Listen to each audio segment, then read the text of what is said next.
ma ahan tuulo ama dhul miyi ah waa degmada Wardhigley ee bartamaha magaalada Muqdisho. Wardhigley hadda waa goob xooluhu daaqa ay u raadsadaan oo loo soo foofiyo.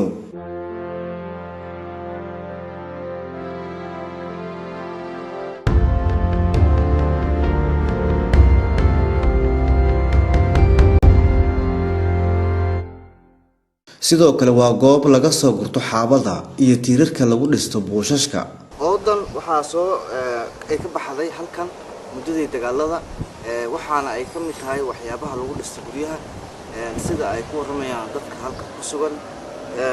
gaar ahaan guryaha cooshadaha ee dadka soo barkacay ay ku sugan yihiin ay laf dhabar ama udub dhaxaad u tahay oo lagu dhisaa.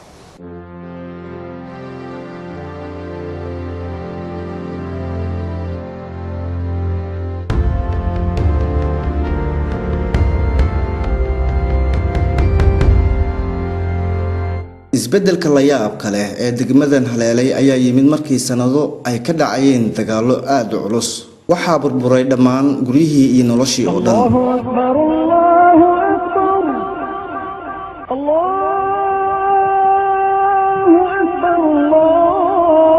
kani waa masjidka caanka ah ee Xarar Yaale oo aysan soo xaadirin jameecadii ku xirnayd sanadihii la soo dhaafay oo dhan. hayeeshee hadda waxaa jira dad aan badnayn oo ku uga salaadaha. inta badan waxaa jira kasako burburka iyo dhulka kaynta noqday dhufaysyo meel walba ku yaala iyo guryaha oo sababo dagaalo la isaga dhex baxo.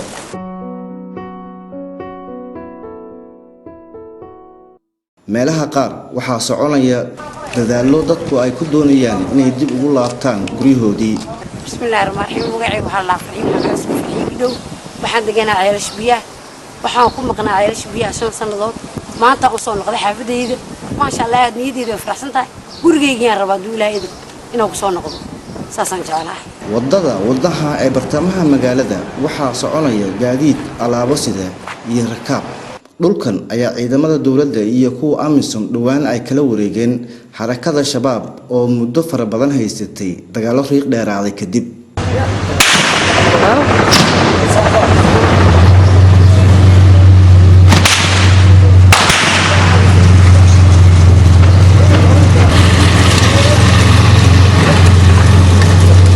waxaa jira dad farqutiris ah oo aan marnaba ka bixin halkan. aad iyo aad bay u adkeed laakiin noloshaan annaga hadda dadka practicalmente inay u arkaan mooyaane mid xataa looga sheekayn kara ma dhamma ma fahmi karaan hadda u sheega xataa wax ay garan karaan maahan bulshadu. jiifka xaqiisa waxaa ka mid ah inaad garabtanato tahay oo aad hadba meel u guuraysid adoo gurigaaga jooga ama mid aan ku garanayno oo kugu qabsanayo ku leeyahay inta maxaa u joogtaa waayo way kala shoodsan yihiin ciidamada is haystaa.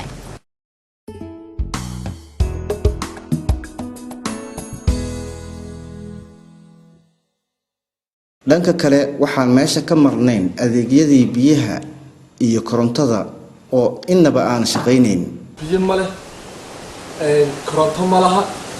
adeeg kale dukaamada dhawaayo qudaarta wax saas ma laha xariir lagu sokeeyo dhibaato kale ma qabno iyo cilada moogiye tuumayna warato albaabadii iska fuqsanayaan marka biyo iyo korontada hadda taan loo xiraa marka dadku waxa uu sheegay inay xafadooda ku soo noqdaan oo yimaadaan. inkastoo dagaal mindhacreed xumi dhacay oo qofka kaliya uu dareemayo cabsi iyo walaac badan haddana dadka deegaanku waxay rumaysan yihiin in ay haystaan nabadgelyo fiican. Axmed Guutaale leeyahay aan degan xaafadan oo ku dhashay dadka xaafadu u shaanahay adeegeedu boqolkiiba boqol hadda way fiican tahay inkastoo berigii hore aan gaari jirnay inaan masaajidada ilmaha kula ororno markii ma taqaanaa aan qaadanayno muxuu ahaa leeyahay madfaca soo dhacay in ما قار لقيته أنت مثلاً سدح دين ولا لا عرّو هذا ضد بقى توينا دجال فوق من لبض النعم. intii aan dhex socday degmada Wardhigley oo qof ahaan igu leh taariikh dheer muddo badanna aan ka maqnaa ma arkin goob laga dukaamaysto marka laga reebo shaah lagu iibinayo suuqa Xarar Yaale iyo harqaan dhar lagu tolayay.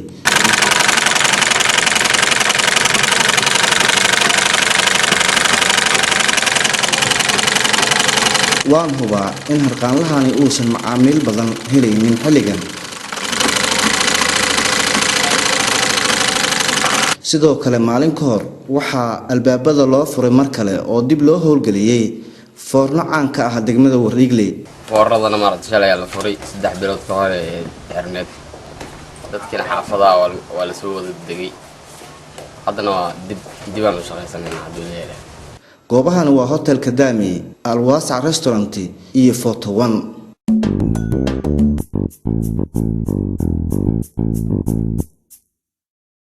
jidadkii oo dhan waxaa ka baxay boocbooc iyo geedka loo yaqaano cali garoobka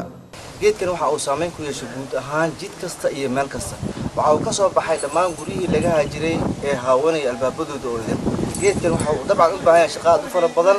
iyo in markaasi laga nadiifiyo haddii si fudud looga nadiifiyo waxa dhici karta in dad fara badan ay ku soo laabtaan halkan waxaa jira guriyo iska xirxiran iyo qaar iska haawanaya xasan deeq waxa uu qabaa in burburka haleelay degmada Wardhigley uusan ku koobnayn oo kaliya dagaaladan soconaya xilligan ee hase yeeshee ay ahayd mar walba goob si fudud dagaaladu ay uga qarxadaan maamulkii siyaad barre kadib aagi Wardhigley oo central Muqdisho ahayd dagaaladu ay si baan u aanfeeyaan mar walba waxa uu dhow madaxtooyo oo dagaal kama baaqi jirinba 20 sano haddii qabiil la isu qabsanayo haddii urur la isu qabsanayo waxay aad mid hore u soo daashay saas daraadeed waxa aanfada xagga biyaha iyo korontada iyo dhibaatooyinka jiraahay way iska badan yihiin laakiin biyaha meelo yar yar oo ceelal ah oo private ah oo dad leeyihiin only ayaa xoogay soo daaydaaya haddayna bilbilowdeen ayagu laakiin biyo garab aroorata ayay dadka joogaa ee dhifka ahi ku soo aadi jireen awaltood ku soo qaadan jireen jirgaamo hadda laakiin tubooyin xaafadda qaarkood oo la hela ayaa jira biyo la'aanta baan way jirtaa korontada way iska jirtaa inkastoo hadda Soomaaliya Electric iyo shirkado kale oo badan ay ku hardamayaan inay yimaadeen ay isku dayayaan dadweynaha ayaa bilaabay inay soo indheeyaan guryahoodii muddo dheer kadib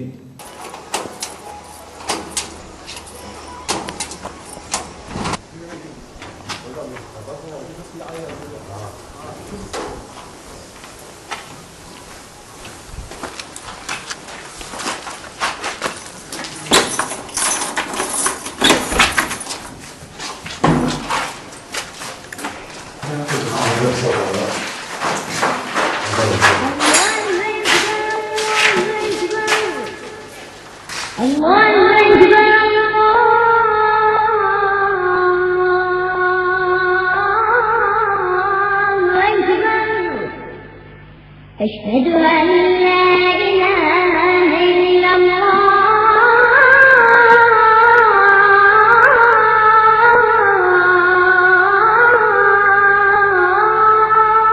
halkani waa masjidka caanka ah ee taariikhda dheer ee Cabdulle iyo Cawareere ee degmada Wardhigley waa imisa hadaba tirada jamaacadiisu waxaan saddex qofood bas saddex qofood midna waa dumiya midna waa imaam bunuuriya imaamka bunuuriya ana adim jiray nina maxaa ahay imaamka noo ahaa raadiyana dhageysanayni wax walba na dhageysanayni markii dambeeto ciidankii aan noo soo dhawaaday oo noo soo dilay markaas markaas xilligaas waxaa ka baxnay marka xilligii gaajada ka baxnay oo ciidamada waxay cunayaan ayaa mutaqamkaas wax ka soo qaadan jirnay oo dhumasho soo qaadanayna waxay noqotay marka inaan ku noolaanay Abajura oo si weyn looga yaqaan Wardhigley ahna muadinka haatan ee masjidka bal ha in xasuusiyo waxyaabihii uu arkay muddadii uu hayay maamulka masjidkan waxaan igu xasuus weyn igu ah soo ay tahay nin markaa afurinayay saddexdeed meesha ku hartay iyo asaga in ay soo dhacday mataqaanaa hoobiyaal iyo madaafiic soo dhacday ay noqoto marka inaan masaajidka u cararno nin waliba asagoo koobka shaahay oo gacanta ku haysto ayaa nin wala soo carar asaa masaajidka ka soo gaaray asagoo nin waliba leeyahay masaajidka gaarsiiye saas xataa waynu soo martay annagu ilaahay baa ku naqaanaa wixii aan soo aragnay haddana waxaan jecelnahay in ilaahay mataqaatiyo kale loo celiyo waxaad ka warataa markii aad hartay xaaladda macnaha jawigiinu sidee buu ahaa markii oo annagu muxuu ahaay dadku ay qaxeen Soomahan oo la dhibaataysnaa annagu waxaan ahay dad yar oo meeshaan ku haray hase yeeshee masaajidka ayaan go'doon ku ahay masaajidka waxaan u diidayna inaan ka dhex baxno in masaajidka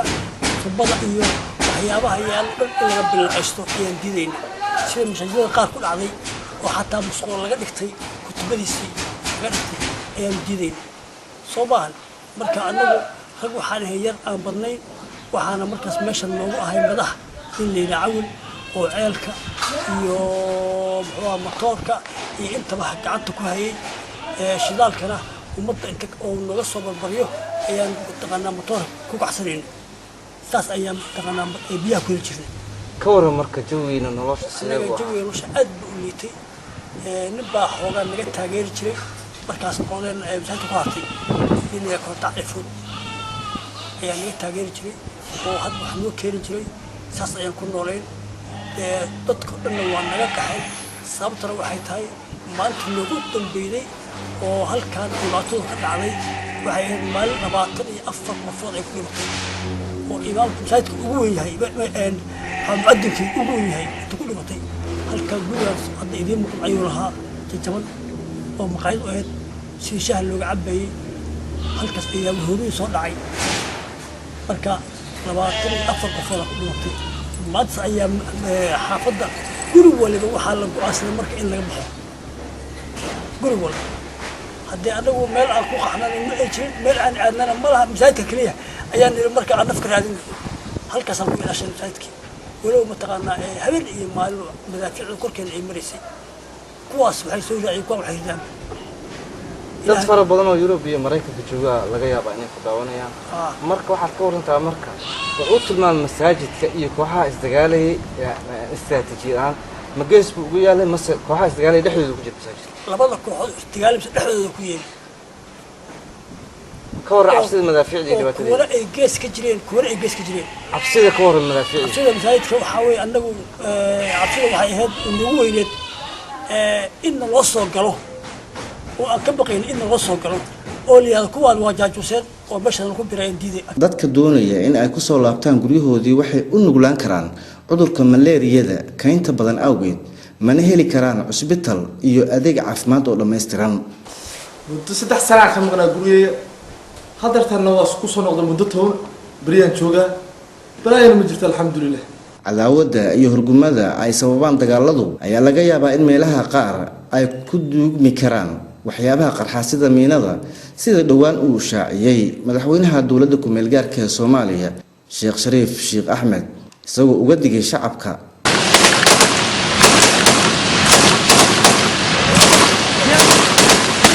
Wardhigle waxay nasiib u heshay in ay ka dhacaan dambiyo dagaal oo lixaad leh waxaana naftoodii ku waayay boqolaal aan waxba galabsan tiro inta ka badanna way ku dhaawacmeen kumanaan kun oo kalena waxay marti ku noqdeen goobaha loo qaxay ee duleedka magaalada Muqdisho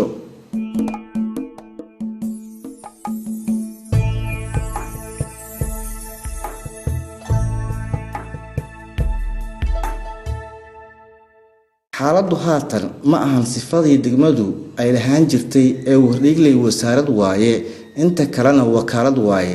laakiin rajada shacabku qoos wali ma taagna hadda dhinaca imaanku boqolkiiba boqol waa fiican tahay xaafadu dadkiina waa soo noqonayaan deegaanka iyo dadkuna boqolkiiba boqol waaye waxa dhibaato